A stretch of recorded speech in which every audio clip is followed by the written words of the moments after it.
Gotta get our last sip of beer in. It's Sure. 5 o'clock. It's officially time to start drinking for the night. So 5 o'clock in the Alrighty. morning. in the bedroom, conversation got boring. It All was right. Anyway, boring. all right. And you Let's said do that I this. was sleeping. Sorry. What's up, everybody? Before we get started with today's episode of the Going the Distance podcast, I just want to give a quick shout out to NordVPN. You can use NordVPN to browse the internet privately, safely, and securely. It allows you to unblock all sorts of things, such as streaming services in other countries. If you use the GTD Sports affiliate link, which you can find down in the description below or on our website, gtdsports.com, you can save 70% on a risk-free 30-day money-back guarantee. You can connect up to 6 devices simultaneously on NordVPN. It's available on whatever platform you use, Windows, iOS, Android, all that jazz. So sign up for NordVPN using our affiliate link today. All right.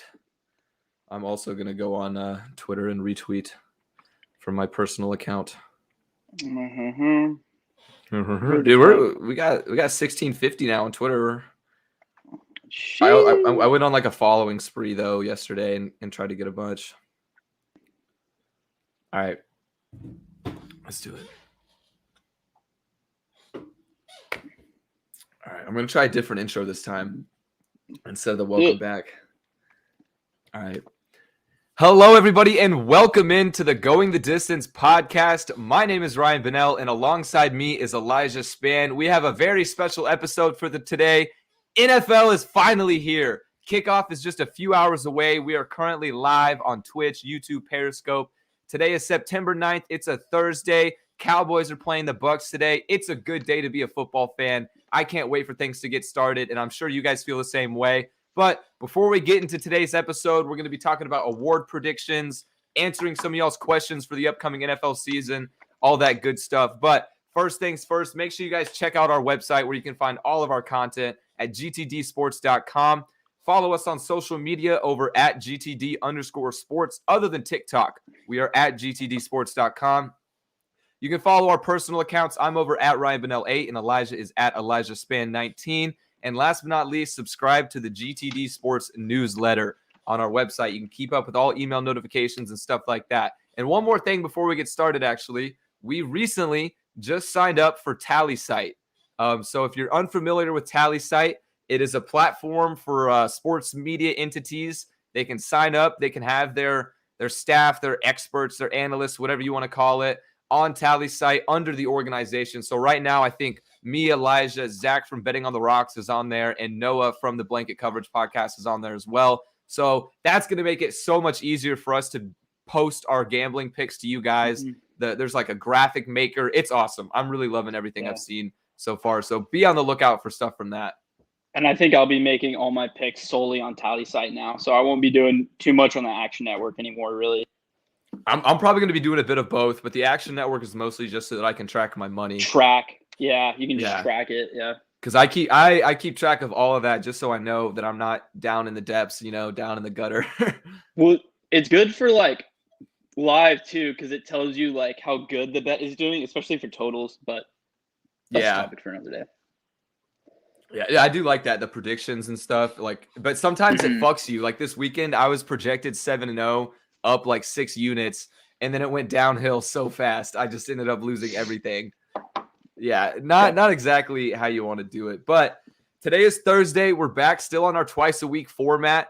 We're going to start our Tuesday episodes how we normally do with our highlight and low light of the week, just a preview into our personal lives. But on Thursdays, we're going to be sticking with Would You Rather questions to open up the episode. So I'm going to go ahead and go first because I know Elijah has a surprise for me. I wasn't allowed to know what his question is today. So I'm going to go ahead and open it up. It's football. Got to go football themed for this one. So my question for you is, would you rather take a full power kick, Justin Tucker, kick to the dick, or would you rather deal with the public humiliation that Manti Te'o did after having a fake girlfriend? Oh, dick kick. So easy. Really? Oh, dude, Manti Te'o went on fucking 60 Minutes and cried about his dead girlfriend that wasn't even real. Oh my god, dude! I didn't know it was that intense. Actually, I didn't fucking remember that. Yeah, dude, it was national news. Like it wasn't just football. Well, I knew it was huge news, but it was just like, damn. Okay. That wasn't like Like that breached like the whole U.S. because that was when catfishing first became like a big deal, and he was like the first case, and then he was the butt every single joke in America for like a year. Yeah, huge memes started after that. And Yeah, honestly, and- Manti Te'o memes still live on to this day. And like the dick pic's gonna be hard. That's tough. You're probably but- never gonna have children again if Justin Tucker really punts your ass. Well, I don't think you'll have children again if you do the Manti Te'o thing either. Because then, like, no girl's ever going to talk to you. That's true. Honestly, I wonder what Manti Te'o's social life is. You know, I wonder how his dating life is after all that, or like if he ever gets questioned about it. I don't know. He's kind of a good-looking dude. I mean, he's tatted up. He's got like the tribal tats and stuff, and he's big foot. His career, he actually had like a halfway decent career after that. Played for the Chargers and the Saints. So yeah, like, I mean, he's not a that bad player. He was really good He's in a college. millionaire. I mean, Heisman He's a contender as a defensive, a linebacker. So we got comments here from. I mean, I assume that's not the legitimate Kansas City Chiefs, but it says, "Hey, what's good, big fan? Thanks for stopping in. Appreciate you watching." That'd be even cooler if it was the real Chiefs, but yeah, I hope it is. So mine is it's kind of a truth or dare or a would you rather type deal. So would you rather name a starting defensive player for the Houston Texans oh god, or shotgun a beer? Live on camera right now. live on camera right now. Can't cheat. If I don't, okay. So I got to name one Texans defensive player right now. Current, No player cheating. on the depth chart right now. No cheating. Oh, I know one. Ross Blacklock. Who? Ross Blacklock. Google it Okay. right now. It's a little bit. It's not cheating because I didn't look anything up. But he's a TCU grad. He's a yes, sir. Let's go. You got me. Yeah, TCU. I forgot he got drafted by the Texans. Oh, I'm so glad I remembered that. I got honestly, out of that one. if it wasn't for TCU, yeah. Now, I like that though. We should have a little bit more stuff like that. I like that though. Spice it up. I was about to say I'm gonna have to go grab another beer, man. There's no way I can shotgun this one. It's like a 20-ouncer. Oh yeah, the 16 ounces. Those are tough. Yeah, those are tough to get through. I'd have to go grab a warm one. Shotgunning is so much easier when it's warm, at least in my opinion. All right. I don't know. Wait, would you have been able to name a Texans player before that question or no? No. No? Yeah. I saw something today. It was like, if you can name more than 2 Texans players on the roster right now, then I'll give you like $500. And I thought their defense is so bad, bro. Like it is going to be historically bad. Oh yeah. But the only players I could think of were offensive players, and 2 of them were quarterbacks. So I knew Tyler Taylor, I knew Davis Mills because he just got drafted. I didn't count Deshaun because he's like not really. He's like on the edge. I mean, there's Brandon And then Cooks too. Brandon Cooks, Yeah. and that was the 3. That's basically all that you really need to worry about with the Texans. They're heavy favorites right now to have the worst record. Mark Ingram, Philip Lindsay. Okay, well, yeah. I mean, if David you want to count Johnson. Philip Lindsay, I mean, their running back room is really interesting right now. The Texans, everything about the Texans is interesting right now. It's going to be there. So, like I said, they're the favorites though to finish with the worst record at plus 110 odds, which I honestly think is free money. But the Lions at plus 300, I don't know. That screams value to me. The Lions, even though they got Jared Goff is so much worse than Stafford. So there's got to be some juice on that. I may put like $10, but I don't know. I just hammered. I just put like 3 units on the Eagles under 6.5 wins because, bro, Eagles are getting 3 wins. They're going 3-14, 4-13 this season. I really don't see any alternative for the Eagles. Under 6.5. Under 6.5, yeah, for the Eagles. Oh, yeah, that might be. I could see them like their cap for me is definitely like 7, but they're probably going to be around 5 or 6. So it's going to get kind of sweaty towards the end. 5 or 6, I could see 5 or 6 too. You're right. It may be a sweaty bet because I did get it at plus odds. It was under 6.5 at plus 110. So took a little bit of a risk I mean, it's on not there. bad bet, but it could be, it could get a little sweaty. It could get a little sweaty towards week 18. This is my first season really doing full future bets. I've never done just a bunch of future bets. Like I have a lot of college football win totals going right now. December is going to be a very good month or a very bad month for me. So we'll see.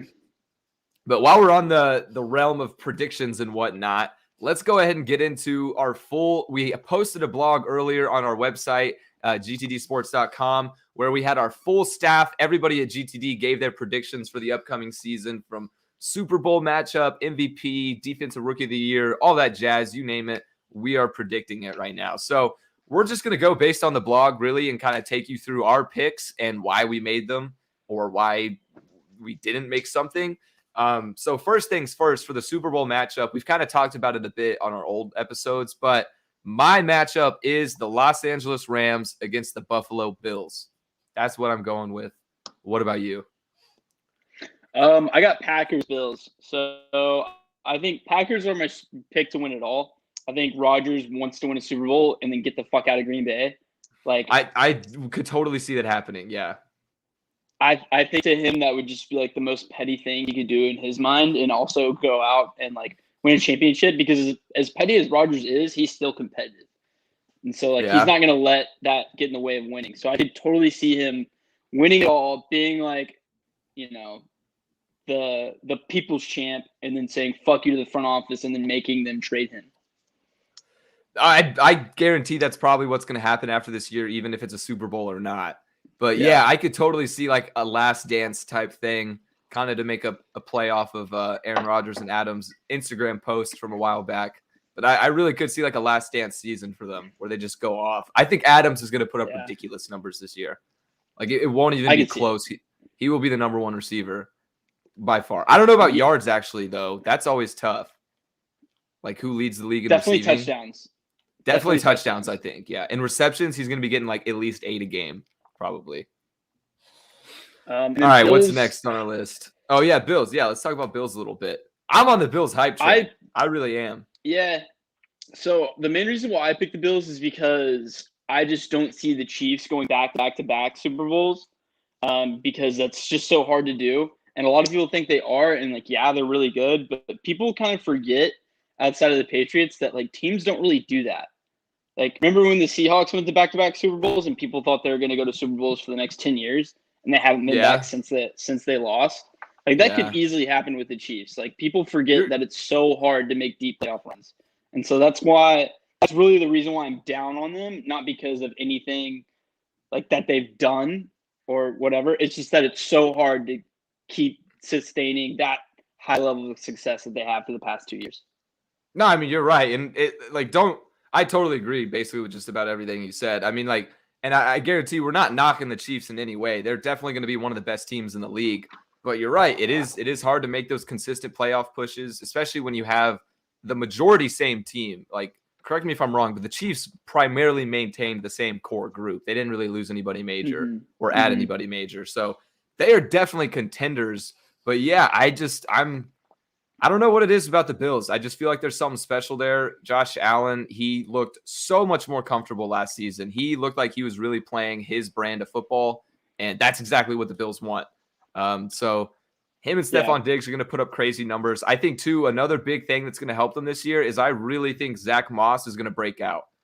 Maybe not have like a crazy top 10 type year, but break out in the sense that he will claim the running back spot for the Bills. Like, he will become their number one guy. I like Zach Moss a lot. Yeah, and I think one thing that is kind of underlooked right now is that they didn't lose their offensive coordinator to a head coaching job somewhere else. He stayed.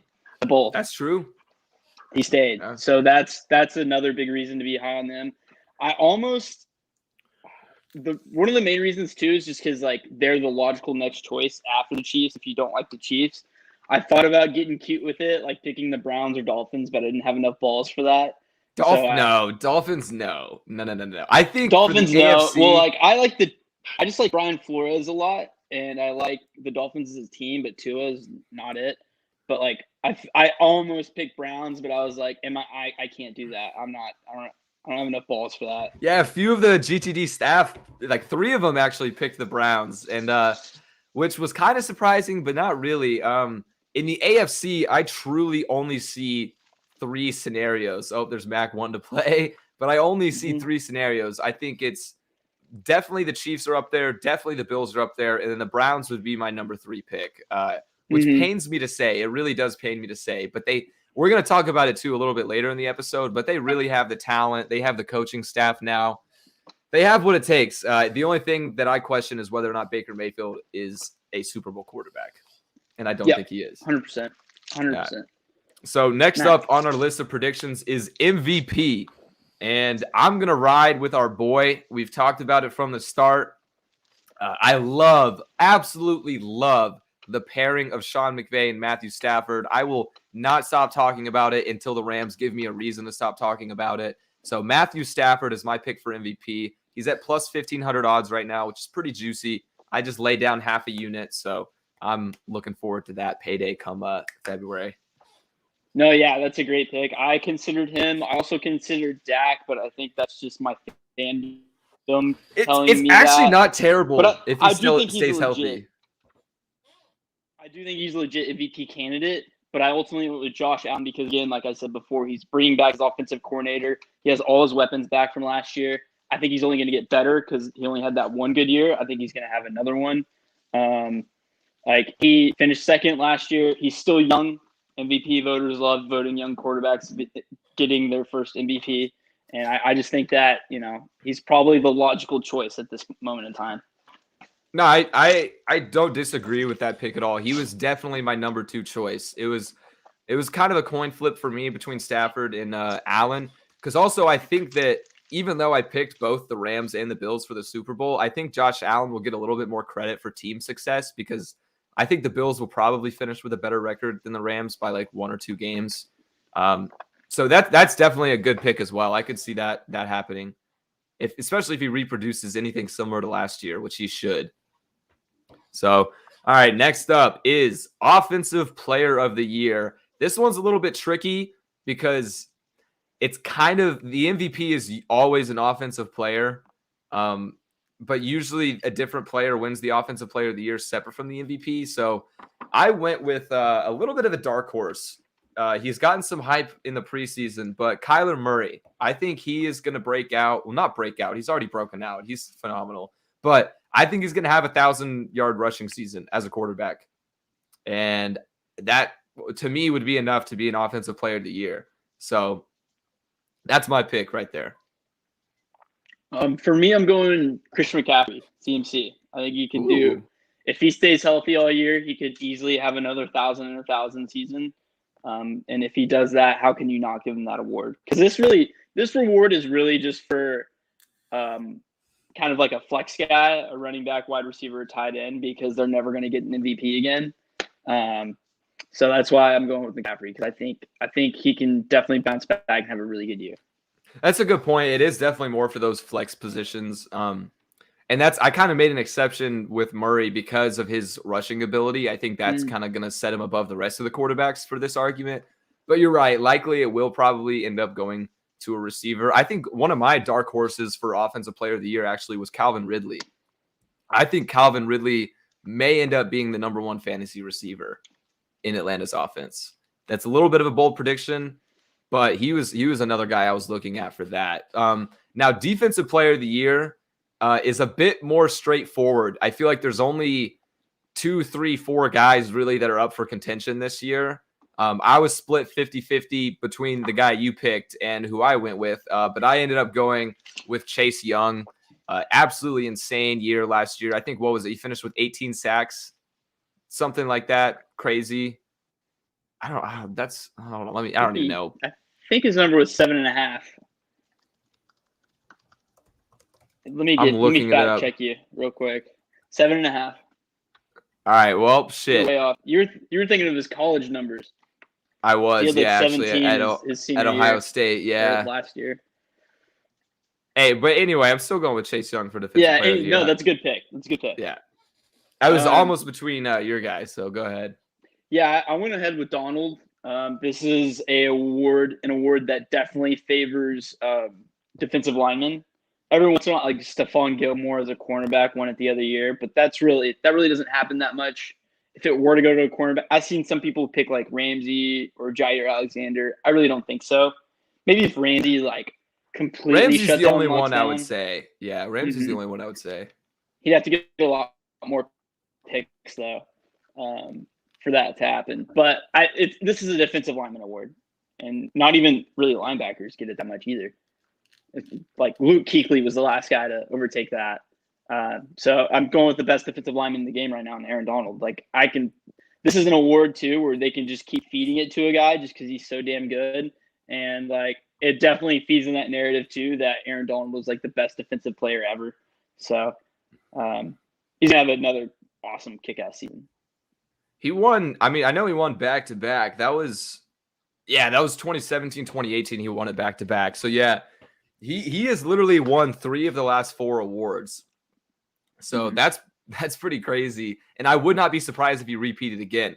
Like again, that was one of my options for the DPOY Defensive Player of the Year. He's just a freak of nature. He's a beast. There's no other way to put it. He's going to produce every year. Now, this is where the conversation gets a bit more interesting, though, is the rookies. A lot of hype around this rookie class, especially the quarterbacks. So who is your pick for the Offensive Rookie of the Year? It's a lot of different names being thrown out there. Yeah, I'm going with Mac Jones just because he has the most opportunity to win and playing the most meaningful games. So I think that's I'm going with Mac Jones. I 100% agree. I'm also taking Mac Jones. I just checked before we recorded. His odds are plus 250. He is the second highest favorite, which honestly, plus 250 is pretty good value in my opinion. I think I've said it before, I think this is the perfect scenario for Mac Jones.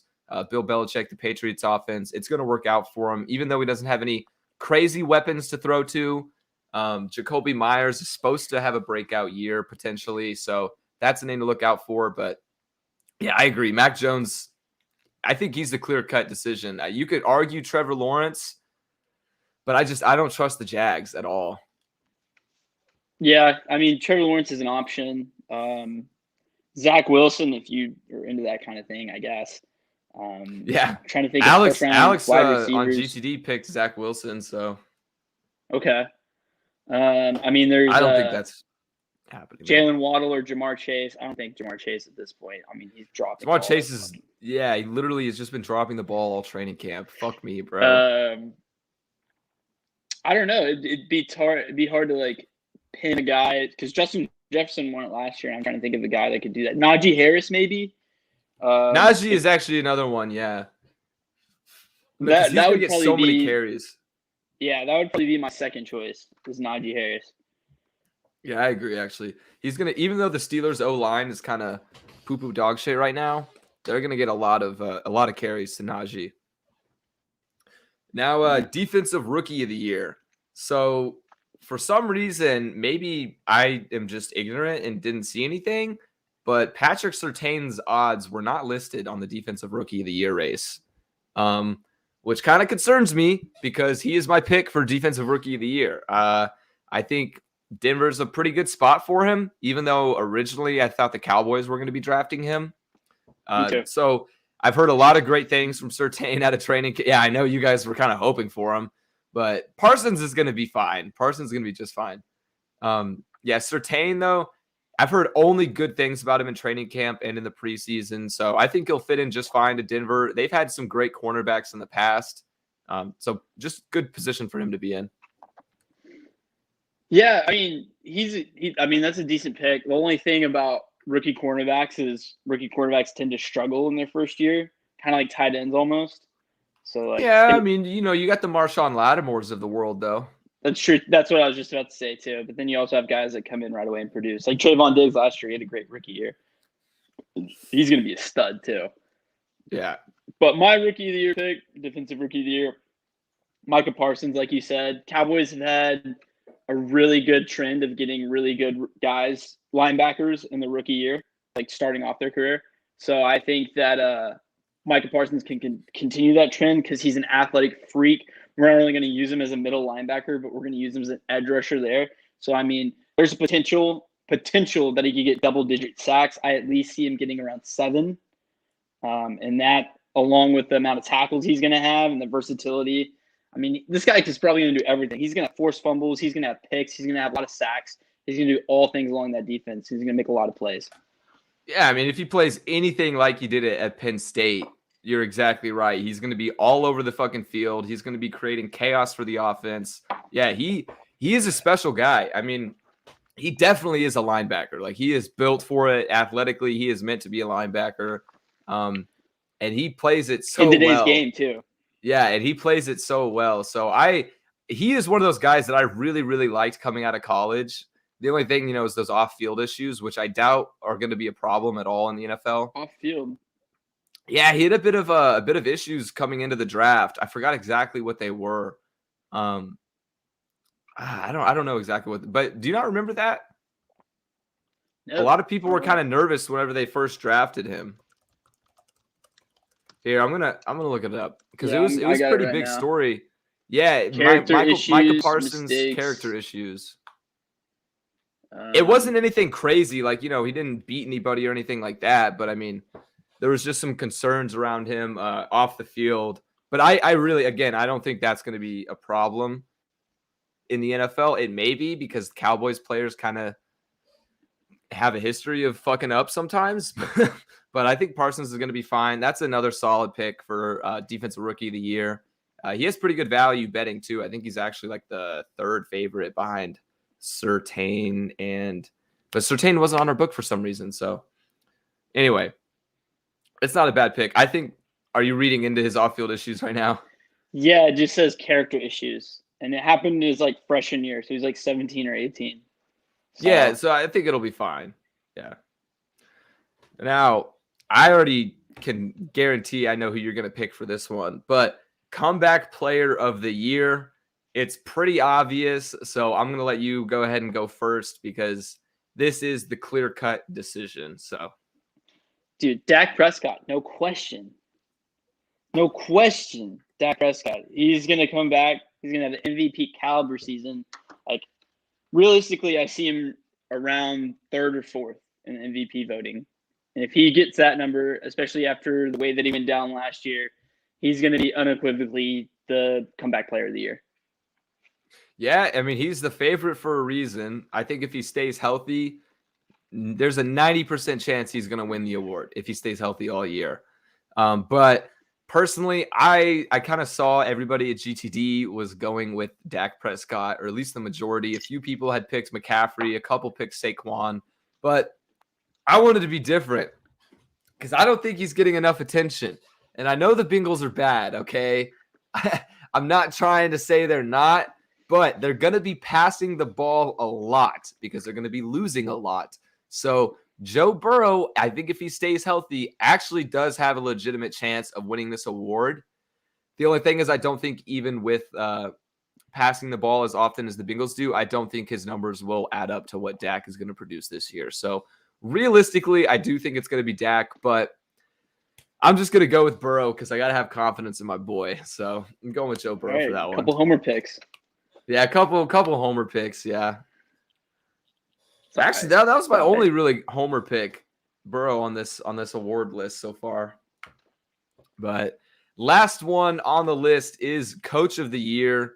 And I'm going to ride the Rams like I've been doing. I have them in the Super Bowl. I have Stafford as the MVP. It only makes sense to make Sean McVay the Coach of the Year. I really love the pairing of Stafford and McVay. Their offense is going to be something. It's going to be must-watch TV this year, seeing what they can do on the field together. So Sean McVay's my pick. Lock it in. Book it. I'm pretty confident on that one. Okay. So I'm going with Brandon Staley, rookie coach of the Chargers. If the Chargers make that next step, and if he improves the defense, I could see him easily winning Coach of the Year because he's a young guy. He'd be, if he can go out there and make an impact for that Chargers team that has been struck by the worst luck almost of any other team in terms of blowing it late games, and he comes in and fixes that and gets the Chargers to 9 or 10 wins, he's Coach of the Year, 100%. Yeah, I actually like that pick a lot too. especially because he's a Like young guy if he too. keeps, yeah, if he keeps Herbert going, my biggest thing is I'm going to see is what he does for that defense because he was freaking like he completely changed the Rams defense last year. He turned them into the best defense in the league. So what is hopefully he can do that with the Chargers. I also like the Chargers a lot. So Yeah, Chargers are one of those teams that I don't know why, but I've always kind of had like an attraction to, and maybe it's just because I'm a LT. yeah, that's true. Maybe it's a little bit of a homer because of LaDainian Tomlinson. Also, I'm just a sucker for that light blue, bro. That powder blue. Oh my god. I mean, that is why I created our fucking entire brand off of that color. I don't know. I love it. Yeah, It looks no, so I good agree. to me. They have the best uniforms and color scheme in the NFL. Easy. Yeah, easy. Ironically, actually, I love the Lions colors too. That blue with silver, I really like that. But their uniforms aren't really anything special ever. No. Yeah. All right, well, that's all we got for our 2021 predictions. That's every major award. We got the Super Bowl going. Actually, you chose a Super Bowl winner. I didn't even name one. You had the Packers. I'm going to go with the Bills to win the Super Bowl this year. They get it done out of the AFC. So that's what we have for the 2021 predictions. So with that being said, now we're going to switch gears a little bit and still stay on the NFL, still stay on this season, but we are kind of going to be answering some questions ahead of the 2021 season. And by questions, I mean truly just all year, what are some of the main things we want to look at for the NFL? And first thing that I am wanting to know personally, as a Bengals fan, Elijah just stepped out, but he'll be back in a bit. He's refreshing. Are the Browns Super Bowl contenders? I am really, really curious to see how the Browns pan out this year. Like we said at the beginning of the episode, the Browns have the talent. They have the coaching staff. They have all the bits and pieces you need to be a Super Bowl caliber team. But can they actually get it done is the question that I am looking forward to this year. Elijah, what is your take on this? So I think in terms of like contenders, are they going to be one of those last four teams in the AFC at least? Yeah. They can make a playoff run and win a playoff game or two this year, no question. Because the way they're built, like with their running game, like time and time again, we've seen that the running game is extremely effective in the playoffs, and that's what they're going to do. I mean, they have a good head coach, like you said, like Stefanski is lights out. If Baker Mayfield could limit his mistakes and continue to play well at the play action, then yeah, like they can be contenders. I really think the biggest variable in the Browns equation is going to be Baker Mayfield. If Baker Mayfield doesn't turn the ball over, they have a phenomenally better shot to get to the Super Bowl. Because, I mean, Odell, he's a question mark. He's still a solid receiver. Jarvis Landry, solid receiver. If David Njoku is healthy, which I don't know if he's capable of staying healthy for an entire season, but he's still a decent receiver. So they have the weapons. Like you said, their backfield, I mean, Nick Chubb, Kareem Hunt, what better of a duo could you ask for behind one of the top 5 offensive lines in the league? And I mean, their defense is fucking good too, bro. Like Myles Garrett. I mean, there's going to be, they got Clowney. What? They got Clowney too. They got Clowney now too. Clowney's still kind of a variable in my opinion, though. I mean, I don't know what Clowney you're going to get each year. That's true. That's true. I think overall, my answer to this question would be yes. I do think the Browns are Super Bowl contenders this year, but do they have the finishing capability to make it that far? No, I don't think Baker's that guy. I don't think they're going to be able to come up in the clutch in late game scenarios, fourth quarter game-winning drives, that kind of thing. I don't think Baker's the guy to lead them there. So for that reason, I'm going to say no, they are not true contenders. I think that I wouldn't be shocked at all if they made it to AFC Championship game. I wouldn't be shocked. And it's like if they make it that far, then they're like a quote unquote like contender. So I would say yes. Yeah, okay. In that sense, yeah, you're right. But I just don't think Baker's going to be able to get past. I think that is their peak, though. I mean, that's AFC Championship is their peak. Yeah, I would not be surprised as well seeing them there too. Yeah, and Stefanski too is almost one of my picks for Coach of the Year. Stefanski's done a phenomenal job at Cleveland. So Who won it last year? good question. I'm going to look that up. Who won Coach of the Year 2020? It was a weird-ass year, though. Nick Nurse.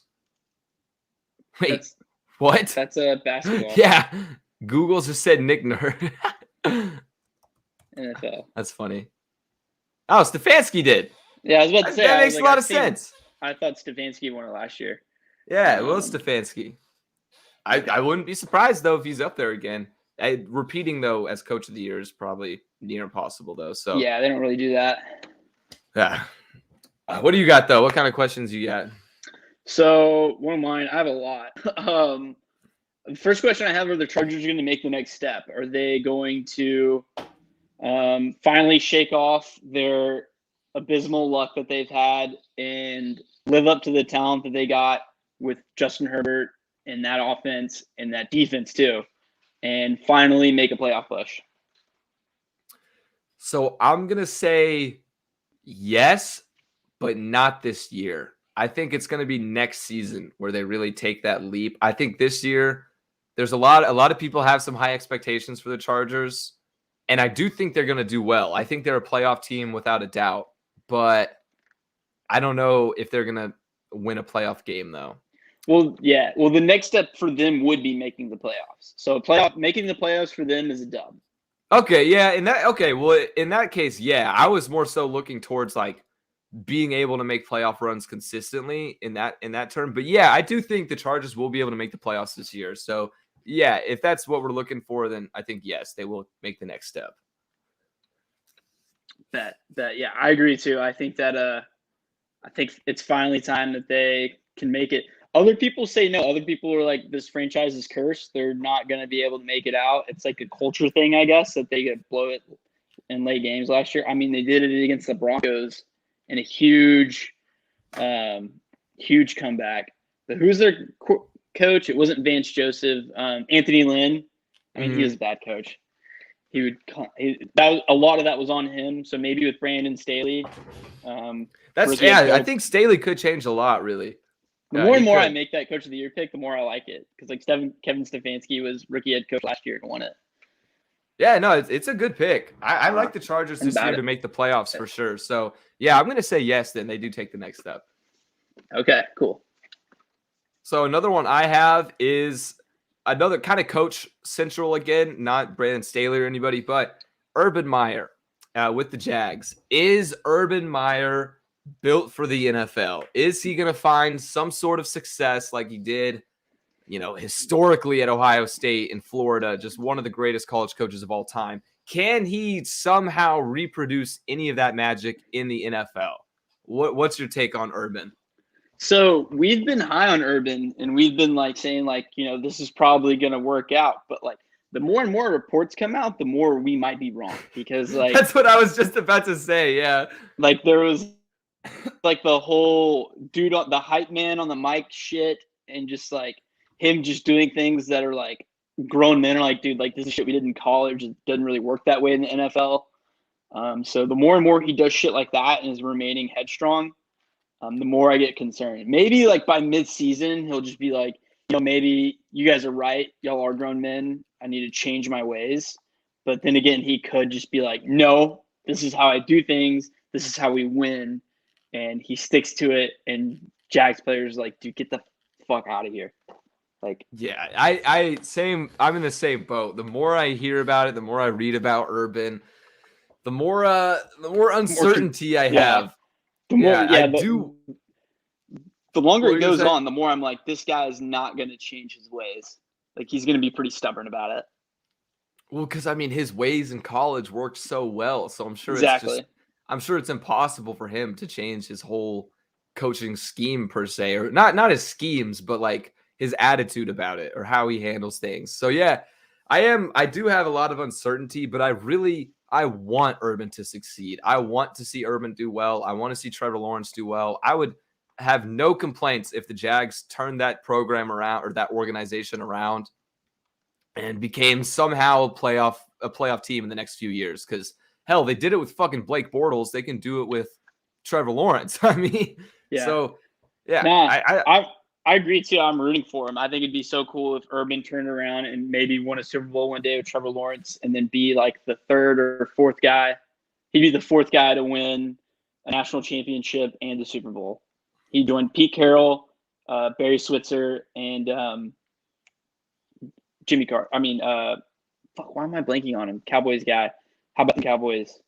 Was it Jimmy Carter? Jimmy Johnson. Jimmy Johnson. Yeah. Jimmy Carter was the player. Jimmy Carter was the president. Of the Cowboys? No, of the United States in the 70s. God, I'm fucking retarded, bro. Jimmy The Carter dude that sounds is- like a player, though. No, Sounds he's really familiar. he's a U.S. president. I don't know my 1976 to fucking presidents, 1980. bro. Okay, I don't know all 45 of The them. Camp Give me a David break. Accords, whatever. We don't need to get into that. But yeah, he's still alive. He's from Georgia. Okay, we're done. But yeah, I don't fucking know, dude. I'm bad with that shit. but the longer this goes on, the more he doesn't change. The answer is no. But if he does finally concede a little bit and make some adjustments in how he does things, then yes. Yeah, I agree. Same thing. I think that he will eventually find success if he's given enough time. I think maybe even just 1 year, which I'm hoping he stays though, because I'm nervous that we've talked about his mental issues in the past. Like he gets upset when he loses, and not just Yeah. upset. Like he takes it to heart. He has a really hard time even just processing fucking losing, which after being in college for that long, after having that much success, I totally understand how it probably affects him personally, but that shit won't fly in the NFL. It really Mhm. won't. No. Max, shut the fuck up. He's got his bone. Okay, so next question I have is how will the Cowboys look with a full season with Dak and Mike McCarthy? Because the first 4 games last year looked pretty fucking awesome. He was the most productive quarterback in the NFL by a large stretch, big margin. And then he got, as we all know, he got hurt. And then we were god awful with Andy Dalton and Ben DiNucci and Garrett Gilbert. Ben So- DiNucci. Oh my god! Thank God he got cut. He was awful on Hard Knocks, dude. He was so bad. He's the best free agent in the league, bro. I think Oh, we signed him to our practice squad. But no, Yeah, he's so bad. that's kind of my question is just like, will that production look the same, and will that be sustained over a full year, or was that just a flash in the pan, and we're not going to see that again? I think yes, the production of Dak will continue and the production of the offense will continue. But in terms of McCarthy with Dallas as a whole, that I have a little bit more concern of. Defensively, they're not, even though they got Micah Parsons now, I still don't see the Cowboys defense as anything near threat. They're going to Well, be a we- bottom half defense. If we can get somewhere to average, we would be really good. Yeah, even an average defense, you're right. So that is my main concern with the McCarthy. But yeah, I mean, if we're just talking about Dak and McCarthy, I think yes, that production is going to continue. They're going to have success offensively together, which I mean, it's hard not to, bro, with the weapons they have. So I would not be surprised if it continued for a whole year. Okay, awesome. Ooh. All right, my last question I got is, can Sean Payton win football games without Drew Brees? I don't remember a time when Drew Brees was not the Saints quarterback. My entire life, he has been there almost, it feels like. I was probably too young to remember whenever he first came into the league, but Drew Brees is the Saints. The Saints are Drew Brees. They are synonymous. And now Sean Payton has to roll into the season without him. So how are we feeling now with Jameis as the quarterback? You think the Saints are still going to be a decent team? I think so. I think they're gonna be at least 500, at least Well, there is no 500 anymore. Around It's just 9 and 500. 8. So dumb. It's so stupid. Yeah. No, I don't think they're gonna be bad. I think if Sean McVay fixed Jameis's interception problems, then yeah, because Jameis has a cannon. He can sling it. His problem is that he just turned the ball over too much. If he turns the ball over, even half as much as he did at Tampa Bay, then no, he can't win without Drew Brees, at least for this year. But if he doesn't, and he's limited to like 10 to 12 interceptions, then yeah. Like it's pretty much all on Jameis right now. But I think he can do it. I think Jameis can do it. It really is like kind of all on Jameis. Yeah. I think he could do it too. I'm a big Jameis guy. I've backed Jameis from the beginning. I always kind of poke fun at the Mr. 30 for 30 concept of his interception touchdown ratio. But yeah, if he can limit his turnovers, I think the Saints are incredibly undervalued this year. They still have offensive weapons, even though they lost Michael Thomas. I will say, well, not lost him. He's still there, but they lost him for the first third of the season. I think Marquez Callaway is going to step in and fill that role really well. I've heard only good things about Callaway in the preseason. I think he is very underrated at the wide receiver position. He's looked really good.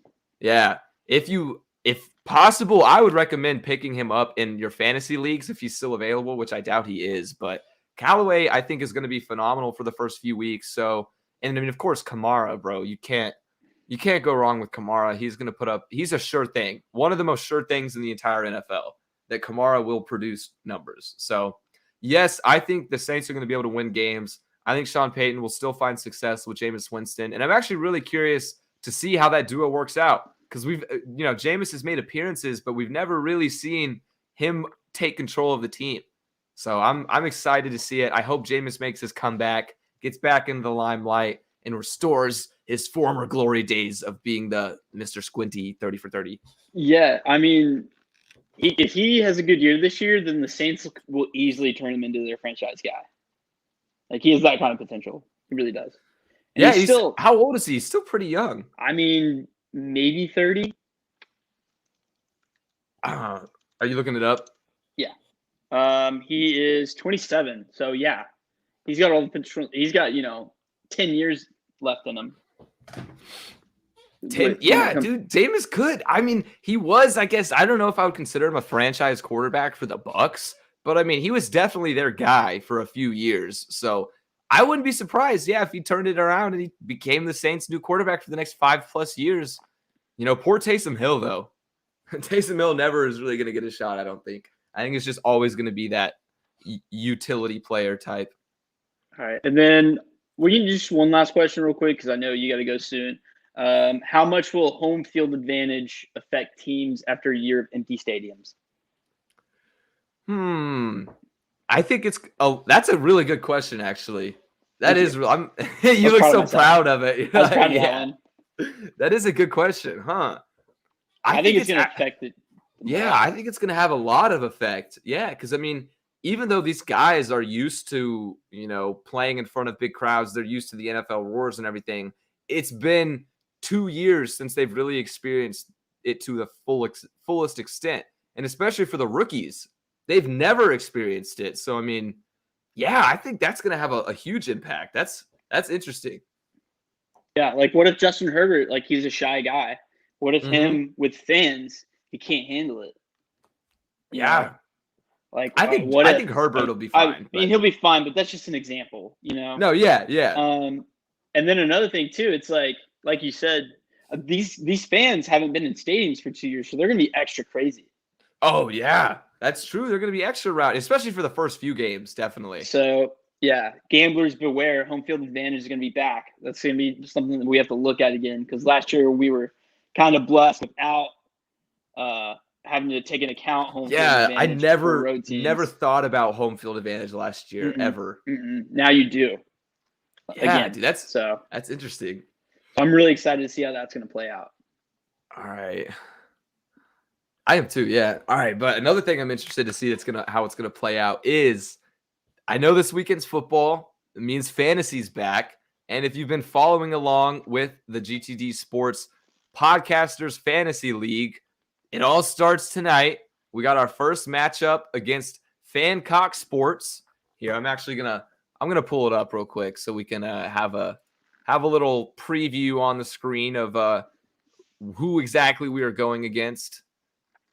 Let's see. Pull it up. Sleeper. Dude, I've been loving Sleeper so far. Sleeper is I'm moving my regular friends league next year. Sleeper. I should have done it this year because they offered me $100 to switch over to the league, but I just like completely blanked and didn't do it, which was a big mistake. Dude, they sent me that offer too like 3 months ago, and I was like, no, I don't want to use Sleeper. And then now I literally switched all my leagues. So Yeah. I missed out on that. Like, see, I have 4 leagues already, but Podcasters League GTD, let's pull up this matchup. So I'm going to zoom in a little bit just so it's a little bit clearer.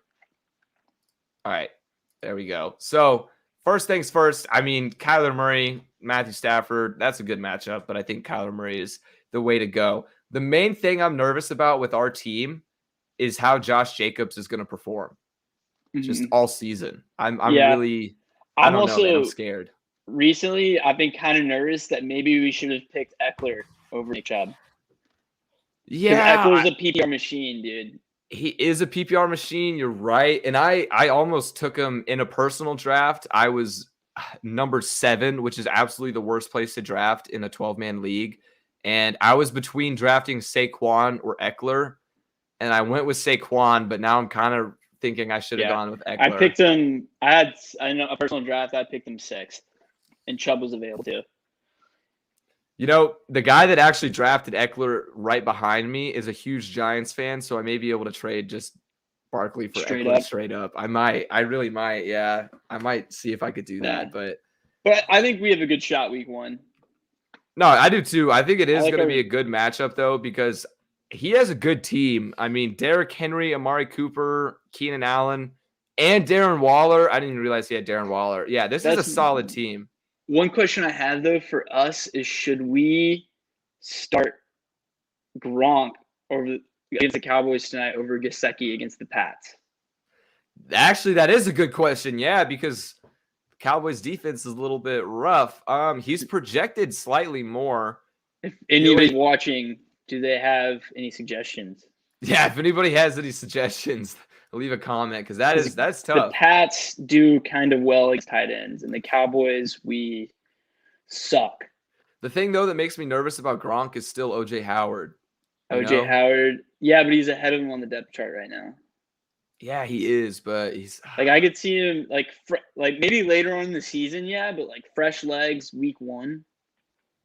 Yeah, honestly, I might side with Gronk on this one tonight. Should we do it? Yeah, I can do it real quick because I think that Dolphins Pats game is going to be really low scoring. So yeah, let's just see what happens because this might be a slugfest. It might be. Yeah, I could totally see it being 30+ points for each team tonight.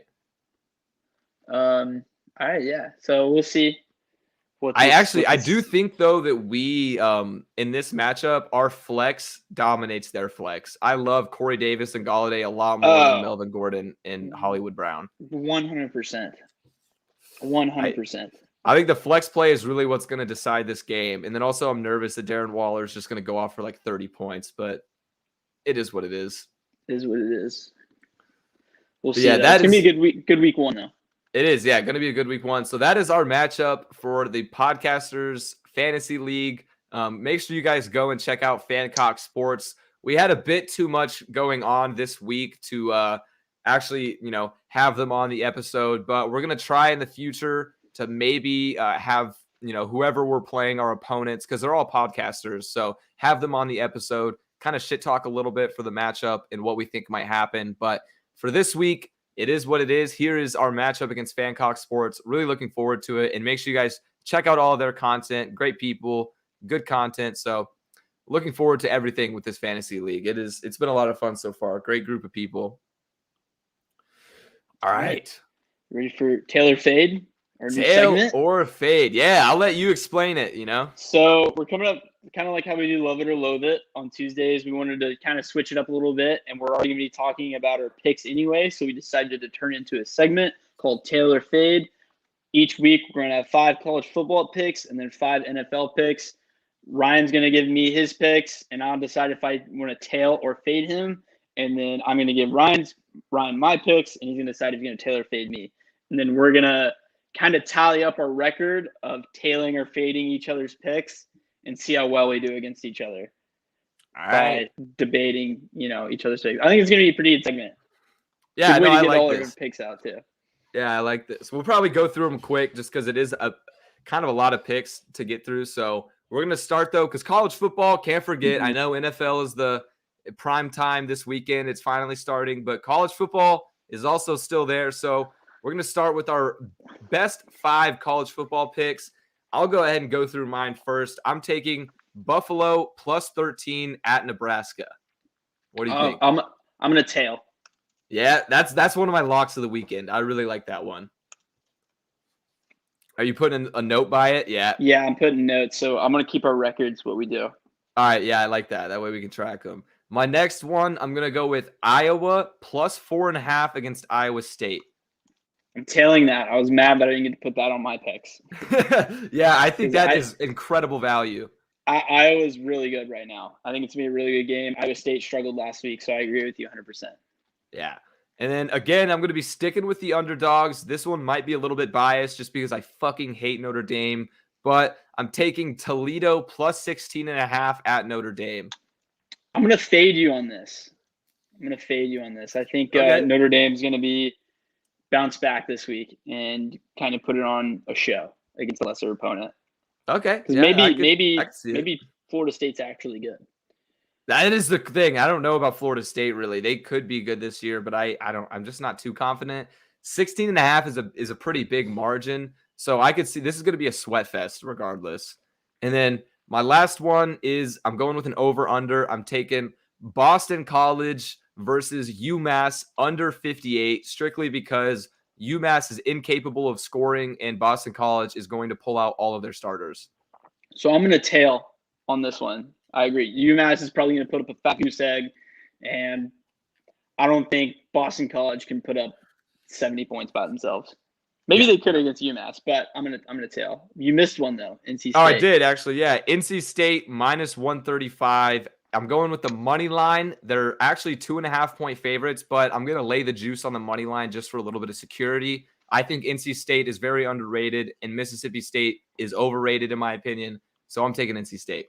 Yeah, I'm going to fade. I actually have I didn't see that you made that pick. I have the exact opposite pick on mine at Mississippi State plus 2.5. I think that they have more talent as an SEC team. Okay, yeah, I'll see how that one turns out. That's going to be a good one to watch. So it's going to be a good one, yeah. It's going to be a good one. Kind of a gross week for college football. Yeah, there's a lot of big spreads. UT minus 6.5 versus Arkansas. Ooh. I'm actually going to fade you on that one. Okay. I think, are you going to write? Yeah, you go ahead. Yeah, so that's going to be close, but I think the only reason I'm fading is because Arkansas is the home team. Texas hasn't had a road trip yet. I know Arkansas is really fucking bad, but I don't know why. I feel like Texas should be favored by a lot more in this one, and because they aren't, I think there's a chance that Arkansas covers. Okay. Houston minus 8 at Rice. I'm gonna tail that one. Rice is terrible. Houston, they had a bad game week 1 against Texas Tech, so yeah, they've got to make it up. All right, Mississippi State plus 2.5. You're already gonna fade because you made the opposite pick. That. And then Oregon, Ohio State over at 63.5. Oh, heavy tail. I almost took that one myself. On my personal card, I have Ohio State's team total over 39, so heavy tail on that one. All right, Miami of Ohio plus 19 at Minnesota. That one is interesting. I don't know what to do on that, actually. Yeah, it's a tough pick, mostly because I was scrounging for one to look because you took a lot of games that I wanted to take. And like I said, this week in college football is gross. So I just went with this one because, spreads. Yeah, Minnesota's defense isn't very good. Miami of Ohio, Maction, they put up points, so I figured maybe they can keep it within 19. So that was my thought process going into that. I'm gonna tail it actually because Minnesota also suffered. Their running back suffered a season-ending injury, so that's a big hit to them. Yeah, I'm gonna go with tail. I'm a little bit nervous on that one though, but I will tail you. Okay. All right, now flipping gears, we're going our NFL best 5 bets. NFL is always a bit trickier to bet because the competition, like the gap of competition is just so small in the NFL. So First up on my list is actually one of my favorite picks of the week. I'm taking Green Bay -3.5 at New Orleans. I think Aaron Rodgers is going to open the season with a dub. New Orleans still has a bit of adjusting to do, and the Packers is not the team to do it against. I'm going to tail. I actually have this game in a 6-team parlay, so I like this pick a lot. 16 parlay shit. Yep. So it's 20 to win 800. So I really want that. Oh fuck! I'm about to go ham on parlays too. All right. Next up, I got New York Giants +3 against the Broncos. I almost took the money line, but decided to go with the 3-point cushion. I don't know what to do with this. I actually made this pick on TallySight, but kind of like flipping back and forth between Broncos and Giants. I'm just gonna go ahead and tail because I already posted on my Twitter that I was taking this, but like, thank God I didn't go ahead and put money on it yet. So I might fade, but I'll just go ahead and say I'll tell. All right, and then this one is my absolute lock of the week. My favorite bet is Vikings at Bengals over 47. I think the Vikings are going to trounce the Bengals' shitty defense, and Joe Burrow is going to be throwing the entire game against an average Vikings D. 47 points. Yeah, I'm going to go ahead and tail you on that one too. We got 3 tails. All right, looks like we got great minds think alike, you know?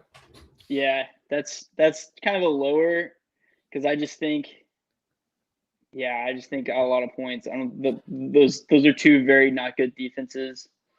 That's Joe Burrow the might main be scared reason. though. All right. Next up is, and I already know you really like this one, Seattle -2.5 at Indianapolis. Yeah, that's a fat tail. I actually gave you that one on Tuesday. Yeah. Not really giving you probably took it anyway, but I gave you the heads up on it. So that's a fat tail. Yeah, I'm actually probably going to place that tonight before the line changes anymore. All right. So it looks like we're 4 for 4 on the tails right now. And last but not least, I'm going Jacksonville Jaguars team total over 23.5. I think they're going to score at least 24 points against the Texans. I'm tailing everything. I'd say it. Hey, that's good for you. That's good. That's good. Maybe we're gonna get some winners. I mean, shit. I'm not fading you. The one I'm sketchy about the most, actually. You know what? I'm gonna change it. I am gonna fade you on this over right here. Because really, you're fading my most confident pick. Yeah, I'm fading it because I think that there's a good chance that one of these teams just only puts up 10 points. I don't see it, honestly. I really don't. So I'm gonna change. I'm gonna go back on that. So 4 tails and 1 fade. All right, let's flip it over. Let's hear your picks. Rams -7.5 versus the Bears. I'm gonna tail this one because I personally have Rams -4.5 first half on my card. So I'm considering doubling, putting 1 unit on the first half, 1 unit on the full game spread. So yeah, I like that one. I'm gonna tail that. Yeah. Rams are going to run away with that game. All right. Buffalo -6.5 versus the Steelers. I think Buffalo's going to win this game, but 6.5, I'm going to fade, actually. I hate the Steelers. I really do, but I think they're going to keep it close. So I'm going to fade. All right. And then Cowboys, was it 8.5? Now it's at 9 +9 at the Bucs tonight. I'm going to tail.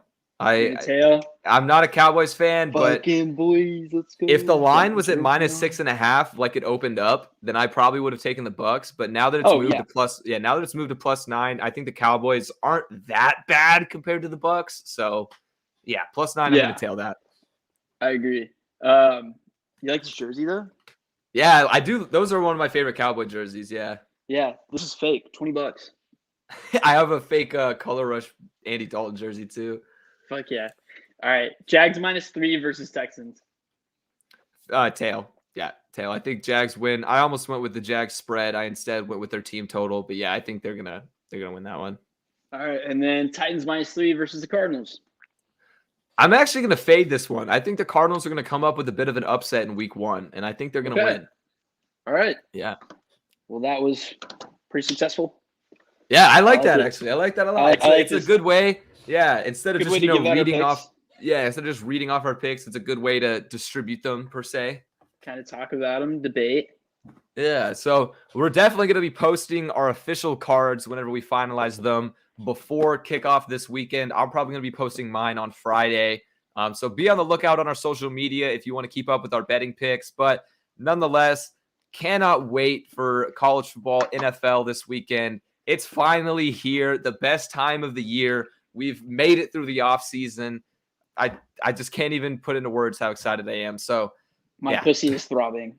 My pussy is throbbing. That's the best way to explain how we feel right now.